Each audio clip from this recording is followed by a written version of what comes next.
Y de hecho hay una foto de ellos cuando se conocieron, que están bailando. Pero la percepción de nosotros y lo que nosotros siempre pensamos es que era un señor viudo.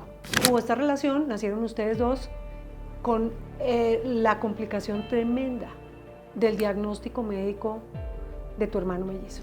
Y él los vio un par de veces y luego... Se esfumó y nunca más, ni una moneda de 50 pesos. El doctor Juni siempre le dijo a mi mamá, sus hijos son los hijos de Nicolás Pájaro, estoy 100% seguro. ¿Ustedes creen que él abusó de su posición dentro de la corte, de su posición como magistrado, para que fallaran en contra de ustedes tantas veces? Cuando ustedes ponen magistrado tal, aparece todo nuestro tema. No aparece ni siquiera sus fallos, ni lo que hizo, ni una que otra cosa. Sino el hombre que negó... El hombre que negó a sus hijos. A sus hijos. Hola, bienvenidos todos. Yo soy María Elvira Arango y estamos en Aguas Profundas, con una historia de lucha, con una historia de justicia. A veces la justicia, bueno, el dicho dice que cojea pero llega. Esta fue muy lenta pero llegó. Y es un gusto, José, que estés aquí con nosotros. Hola, María Elvira. Bienvenido. Muchísimas gracias por la invitación. Echémonos al agua. Echémonos al agua. José, empecemos pues por donde toca. ¿Tienes un hermano gemelo? Mi hermano, sí, mellizo. ¿Mellizo? Porque no somos idénticos, somos mellizos. Yo tengo un hermano mellizo que tiene discapacidad absoluta. Y nacieron 10 días antes de la toma del palacio, eso es el 22 de agosto, es el día del cumpleaños, del 85. Del 85. Ese día nacieron. Nacimos. ¿Quién nació primero? Yo. Soy mayor por 10 minutos, que además es que yo sí venía de cabeza. Claro, estábamos en una posición en que yo venía de cabeza y él venía de pies. Entonces yo tenía la postura favorable. Correcta. Y él tuvo ahí un poco, claro, más de complicación. ¿Le faltaría oxígeno al nacer? Faltaría oxígeno y nacimos prematuros tras de eso, de 7 meses. Que mi mamá dice que éramos chiquiticos. Marta, tu mamá, Sí. ¿Qué hacía Marta Serna en ese momento? Ella era vendedora de seguros. Ella era vendedora de seguros y ella salía con su barrigota a vender seguros. Ella me cuenta que ella decía, vamos niños, nos vamos a trabajar. Y tenía sus clientes y tenía sus cosas y claro, salía con su barriga a vender, a trabajar.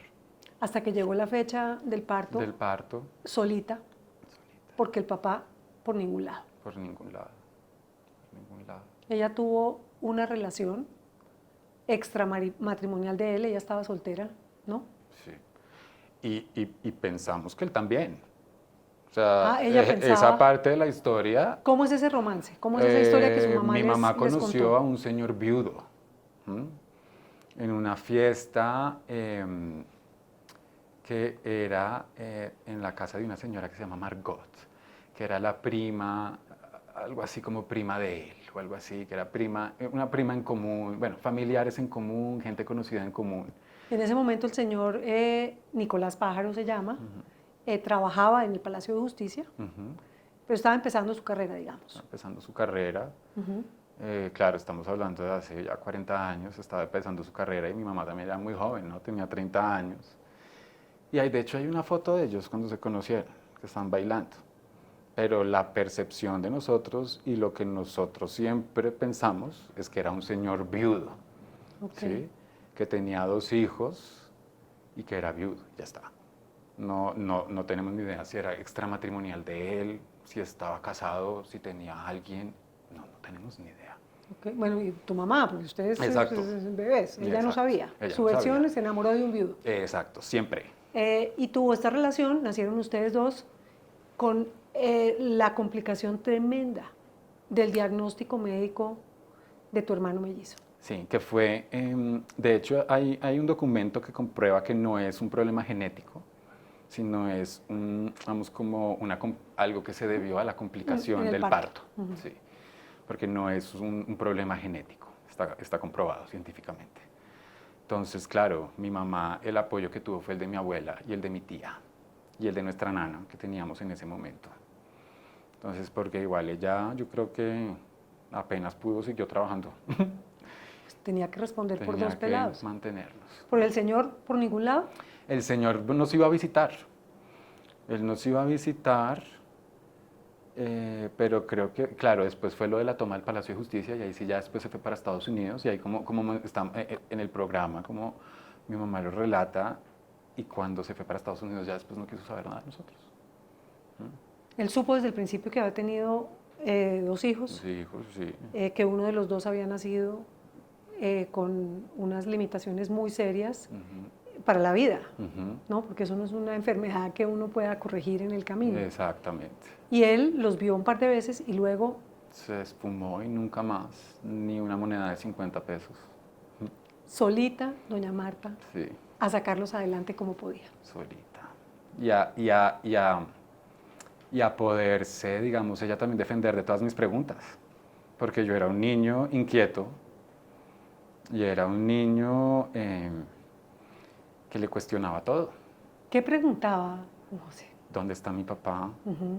¿Cuándo se casaron? ¿Dónde se casaron? ¿Por qué no está? ¿En dónde está? Quiero conocerlo, quiero conocerlo. Y esto era una preguntadera. Todo el tiempo. Dios. Y le peleaba y todo. Y empacaba mi maleta y a veces le decía, quiero que me lleve donde mi papá porque quiero conocerlo. Mi mamá me decía, no sé qué hacer, no sé qué hacer, porque es que qué tal lo lleve y qué tal le haga algo, qué tal le... Entonces yo siempre lo esperé, y de hecho de todo esto surgió una crónica que escribí y ahí yo relato toda esa inquietud y todo eso porque, claro, ahora yo estoy en una etapa de sanación. Sí, esa añoranza era añoranza por un papá, por un amor de papá, Claro. por una figura paterna, Claro. o era una añoranza también por lo que faltaba en la casa, por las dificultades que pasaban por su hermano José Luis. No, yo creo que en mi perspectiva era buscando mi papá. Ok. Yo quería tener un papá, yo y a mis amigos hablando del papá, yo las actividades del colegio, entonces que los papás, no sé qué, entonces, pues imagínate uno en el colegio el día de, no sé, celebración, el bazar del colegio, entonces tenían que ir los papás, entonces unos juegos eran con la mamá y otros eran con el papá, y yo, claro, los que eran con el papá, mi mamá era mamá y papá, ella participaba conmigo, entonces, claro, a mí eso me costó mucho, pero después fui entendiendo. Después fue, pues claro. Ella se armó de valor en un momento dado y dijo, bueno, voy a exigirle a la justicia que el señor Pájaro se haga cargo de estos hijos. Sobre todo porque yo no sé la carga médica de cuidadores para la vida que necesitaba, para la atención y los cuidados que necesitaba tu hermano, pues para tu mamá era muy difícil. Sí. Sí, porque claro, digamos, cuando era bebé, claro, listo, era más llevadero. Y teníamos la nana y teníamos la abuela, y entonces, claro, el bebé se duerme, le dan un biberón y se duerme, pero ya fue creciendo y pues todas estas complicaciones de no poder caminar, él tiene su manera de desplazarse, de moverse, claro, tiene sus maneras de expresarse que nosotros le entendemos, pero no se las entiende nadie más.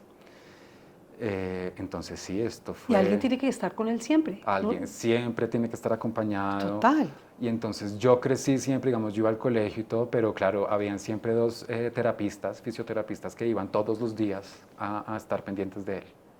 Entonces había una por la mañana y una por la tarde y le hacían terapias para moverle los brazos, moverle la lengua, masajearlo, le movían las piernas, le jugaban, ¿cierto? Y así fue toda mi niñez. O sea, esas terapias duraron desde que yo tengo uso de razón Memoria. hasta ya, ponle, yo creo como hasta que entré a bachillerato. Sí. Que ya después, muy claro, ya era ya más complicado y él ya no quería ver a las terapistas y ya él tenía su manera de vida y le gustaba jugar con las puertas. Después compramos un perro labrador y ese sí era el mejor amigo de él. Increíble la relación que tenían. Ah, qué lindo. Sí. Y ese debió ser también tremenda terapia. Oh, esa fue tremenda terapia porque... pero para no desviarnos por ese Sí, sí, camino, sí. entonces tu mamá interpone una primera... Claro, en 1988, claro. Eso es una demanda por alimentos. Una demanda ¿De paternidad? De paternidad, exactamente, una demanda de paternidad. Y ahí fue cuando hicieron los exámenes de sangre. 99.9. No, esta era la prueba anterior a la prueba de ADN. ADN, que igual era la previa, y es un estudio de sangre, y salía la compatibilidad entre la sangre. Ok. ¿Cierto? El doctor Yunis dijo, son los hijos de Nicolás Pájaro. Y el doctor Yunis siempre le dijo a mi mamá, sus hijos son los hijos de Nicolás Pájaro, estoy 100% seguro. Pues bueno, lo dice un examen, ¿no? Yo lo hice un examen. Total. Y claro, entonces ya después, esa es la prueba que él nunca ha querido hacerse, que es la de ADN, porque no sé. No sé qué será, si le da miedo enfrentarse a la cruda verdad. Pero la versión de mi mamá siempre ha sido la misma, impoluta, y entonces yo estoy completamente seguro de que es esa. ¿Mm? Bueno, y además que no se necesitan más explicaciones que la ciencia. Exactamente. También. Pero en ese momento, por cosas de la vida, la justicia falla en contra de ustedes. La justicia falló en contra de nosotros, igual teniendo el examen, teniendo todo, falló con base en las presunciones que habían anteriormente y con base en otros, digamos, conceptos de ley, pero no con base en la genética. Y ahí ustedes intentan seguir esta vida y usted se gradúa del colegio y dice, yo voy a estudiar Derecho. Sí, exacto, digamos que... Yo me voy a hacer abogado. Sí, mi mamá puso esa demanda, perdimos. Después, cuando cumplí 18 años antes de entrar a la universidad, volvimos a interponer la demanda. Hubo una anterior. Claro, porque ha sido todo, o sea, esto ha sido todo gracias a la primera demanda. O sea, si no se hubiera interpuesto igual esa primera demanda, no hubiéramos logrado nada. Ok. Y después, en el año 2003, cuando yo tenía 18 años, interpusimos otra nueva demanda y ahí sí decretaron la prueba de ADN. Ah, bueno, no, porque además también ahí la ciencia había avanzado y habían autorizado como parte de la prueba un examen de ADN. El examen de ADN. Que ese fue el que salió 99.9. No, porque ese es el que no se ha querido hacer. ¿Y entonces ese que marcó? Ese precisamente, o sea, se hizo el examen, se decretó la prueba y el juez en ese momento falló en contra de nosotros sin tener en cuenta la prueba, o sea, dijo, no se va a practicar, aquí hay cosa juzgada. Okay. Entonces aquí empezamos con el tema de la cosa juzgada.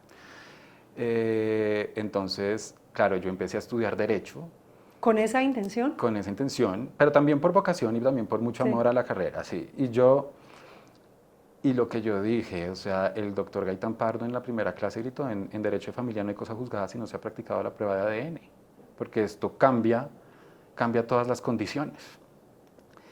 Y lo intenté llevar y lo intentamos convocar a la prueba de ADN para que por favor se la hiciera y nunca quiso llegar, ¿cierto? Hasta que, teniendo en cuenta la primera prueba que teníamos y el comportamiento renuente del demandado, sí, la Corte falló a favor de nosotros. Pero eso pasaron muchos años. Pasaron muchos años. Imagínate llegar hasta una casación, pasando por una tutela. Entonces tuvimos que llegar, pero yo agradezco porque tuvimos que llegar hasta la Corte Constitucional y hasta la Corte Suprema de Justicia. Entonces igual ya no tiene escapatoria. Ya en los dos lados ganamos, tenemos la razón dada por las dos altas cortes, no hay un choque de trenes, no hay un choque de cortes, es un tema que de hecho ejemplar para demostrar cómo trabajan armónicamente las dos cortes. Maravilloso, porque además esto no es solo por mí, sino que esto le queda de herencia a la cantidad de casos que hay como el mío. Claro. ¿Cierto? Claro, con la diferencia que este señor es abogado, un abogado prestigioso que trabajaba, un magistrado de la Corte, que tendría alguna influencia en algún sentido o en otro. ¿Ustedes creen que él abusó de su posición dentro de la Corte, de su posición como magistrado, para que fallaran en contra de ustedes tantas veces? Yo pensaría que sí. Yo pensaría que sí, sin lanzarme como a acusarlo ni a juzgar a nadie, pero yo creo que él causaba temor reverencial en mucha gente, entonces por eso le hacían caso. La gente decía, bueno, este es un magistrado, en cambio, y estos no son nadie, pues. Entonces yo no lo puedo juzgar ni puedo decir nada con nombres ni nada, pero sí creo que se valía de su condición para generar un temor reverencial en las otras personas. Ustedes se parecen. Cuando uno mira una foto de su padre, es que negar un hijo, no. Yo me parezco. ¿Sí? ¿No? No, yo soy idéntico a mi mamá. ¿Sí? Agradezco, sí. Tienen algo, la mirada. Pero sí, sí tenemos cosas porque gente con la que yo trabajé, que coincidí, claro, ya en el mundo de los abogados, yo cuando estuve trabajando en una oficina, trabajé con una persona que había conocido a el hijo, que se llama igual. Y después de 2 años de trabajo, Le dijo un usted. día me dijo, tú no me tienes que decir nada, yo sé que son hermanos, porque te acabas de hacer unas cosas en el pantalón y eso que él exactamente igual. O sea, me dijo, fue verlo. Fue verlo ahí. Y también me decía, y maneras de expresarse y cosas que yo decía, pero si nunca lo ha visto, ni nunca ha tenido una relación, ¿cómo? Fuerza de la genética. La fuerza de la genética, la fuerza también del destino, porque esto fue que desde que yo salí, desde la universidad hasta siempre, en los contextos sociales en los que yo estuve, siempre hubo gente en común. Gente en común. Pues abogados en el mundo del y que yo derecho. decía, no, y tampoco fuera del derecho, y también fuera del derecho. Gente que estudió que en el colegio, que Ajá. estudió en la universidad, que conocía de no sé dónde. Y yo decía, ve, ¿cómo hay de coincidencias? Y ya siendo un tipo hecho y derecho, ¿buscaste a tu papá? Aparte del tema No, judicial. ¿Nunca? no, nunca. No, porque ya él era el que me tenía que buscar a mí. Sí. Él era el que me tenía que buscar a mí. Yo una vez entendí que no tenía sensibilidad, yo también la perdí. Y dije, la manera de conocer a mi padre va a ser en estrados. Y lo entendí porque yo dije, este señor no es una persona bondadosa. ¿Mm? Entonces, por eso nos fuimos hasta donde nos fuimos. Y donde sí tuve el mayor contacto y la mayor conversación que he tenido con él fue en la audiencia en el juzgado 10º de familia. Cara a cara. Cara a cara. ¿Cómo fue ese día? Ese día fue un día memorable, eso fue en el 2019. Ya fue como en noviembre de 2019. Y yo llevé a mi hermano al juzgado porque, claro, ese día tenía que declarar mi mamá, mi abuela y mi tía. Y no teníamos con quién dejarlo, no iba a estar la empleada, no iba a nadie. Entonces yo dije, voy a llevarlo igual. Y llevamos a mi hermano. Y lo que te digo, eso fue milagroso porque él siempre hace ruidos, grita y todo, y se quedó en silencio total. Y cuando llegamos salió una señora desesperada del juzgado, no sé si defensora del pueblo, yo no sé de dónde, y me dice, pero ¿por qué lo trae? ¿Por qué lo trae? Y yo hice una mirada como un poco, como, ¿usted quién es? Le dije. Le dije, no, yo no tenía con quién traerlo, pero creo que mi mirada fue tan fuerte que salió corriendo y se fue. Y este señor estaba parado enfrente, no era capaz de mirarnos. No, no los miraba. O sea, él estaba mirando a la puerta del juzgado parado y no era capaz de mirar atrás. Y yo me le paré atrás con la silla de ruedas. No era capaz de mirar hasta que ya, bueno, ya entonces lo tuvimos que dejar a mi hermano y empezar la audiencia. Y la audiencia fue maravillosa. Y cuando ya se iba a terminar, entonces llegan y nos dicen, no, es que nos dicen las asistentes del juzgado que estaban sentadas al lado de él, es que no pudo quedar grabada. Entonces la jueza, una gran jurista, que son los juristas que se necesitan en este país, dijo, vamos a hacer una pausa un segundo y vamos a retomar. Y yo voy a retomar el caso y lo vamos a redactar con todos aquí presentes a mano. Que quede constancia de lo que pasó acá. Y lo redactó y lo escribió con todos presentes. ¿Y este seguía? Y él seguía quejándose que le habían dicho, que yo lo había mirado, que le había dicho, la jueza lo ignoró. Me dijo, señor Pájaro, usted por favor se queda en silencio, que usted en este momento le voy a dictar una sentencia condenatoria. Y me miró y me dijo, yo con usted me voy a ir hasta las últimas consecuencias. Y yo le dije, tranquilo, yo con usted también. Y apeló y se fue al Tribunal Superior, que le confirmó la sentencia. Entonces perdió. El Tribunal Superior le confirmó la sentencia y después se fue a casación, que no casó la sentencia, entonces nos confirmó todo lo nuestro.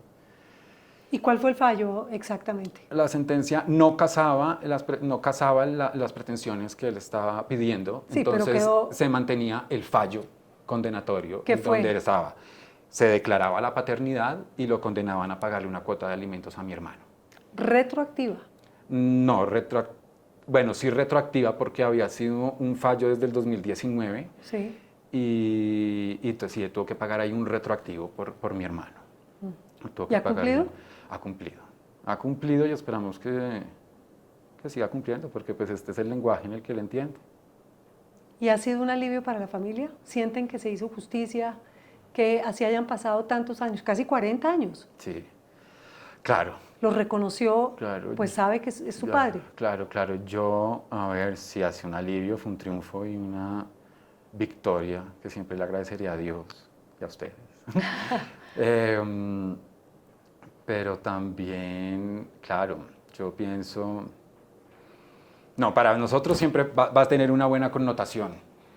Para él, es que yo digo, fue él mismo construyó su karma, porque una persona con ese nivel, ¿cierto? Llegar a ser un magistrado de la Corte Suprema, del Consejo de Estado, y que a tus 80 y pico de años, cuando ya te tienen que citar todos tus estudiantes y todo, te salgan con esta perla, pues creo que le perjudica más a él que a mí. Absolutamente.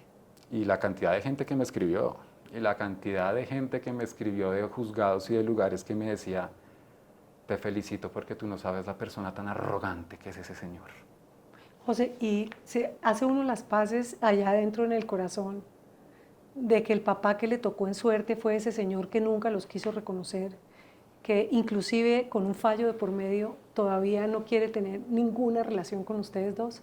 ¿Cómo es, qué pasa adentro igual en la casa, a tu mamá e inclusive a tu hermano? Claro, eso ha sido, ya digamos que a partir del fallo, la etapa ha sido conciliación interna de nosotros, como sanación. ¿Y hay paz? Estoy en ello, estoy construyéndola porque mi misma mamá, mi madre me dice, tienes que perdonarlo, tienes que perdonarle para no quedarte con ese rencor. Porque claro, yo cuando ustedes me vieron y cuando estaban en ese momento yo estaba como un lobo atacando, listo, agresivo, completamente a la defensiva. Ahora llevo 2 años muy pegado de Dios, Ajá. 2 años escribiendo, ¿cierto? Mi catarsis ha sido escribir. Escribir que a veces escribo con lágrimas en los ojos y sigo, y sigo, y sigo, y sigo llorando, pero escribo. Y eso me ha traído la sanación poco a poco, ¿sí? Y yo lo perdono. Yo lo perdono porque yo creo que eso es lo divino. Eso es lo que Jesús nos dice a nosotros. Dios nos dice, perdona. Pero si le digo, hombre, mire el karma, crean el karma porque le hubiera salido más barato invitarme a un heladito, a un parque cuando era niño y que yo me hubiera quedado con ese recuerdo de, mi papá un día me llevó a comer un helado, hablamos esto y esto y esto, lo veo cada 10 años pero lo saludo o lo que sea. Hay mucha gente que no tiene mucho contacto con los padres, los ve de vez en cuando, pero claro, mi herida era el reconocimiento. Sí, la negación. La negación, el hecho de que yo, ¿por qué no tenía un papá? ¿Por qué no me quería cuando es verdad? Entonces ya he estado en esa etapa de sanación que me ha costado muchísimo, pero en eso estoy. O sea, por lo menos estoy configurado para ir allá.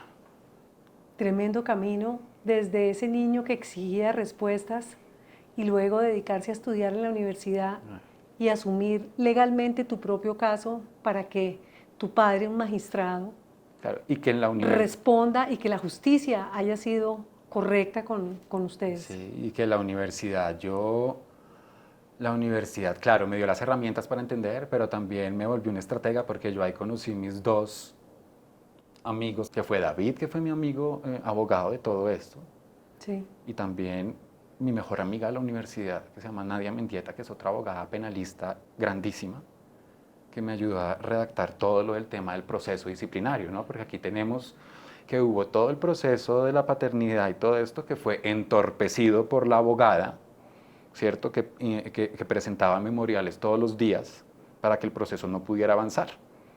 Entonces, hasta que yo dije, no, bueno, vamos a iniciar el proceso disciplinario. Y claro que yo tuve ahí mi estrategia con mis amigos cerebros. Un par de ángeles. Un par de ángeles, total. Un par de genios. Y bueno, y la berraquera de tu mamá. La berraquera de mi mamá. ¿No? Que hay que luchar y hay que guerreársela. Hay que guerreársela.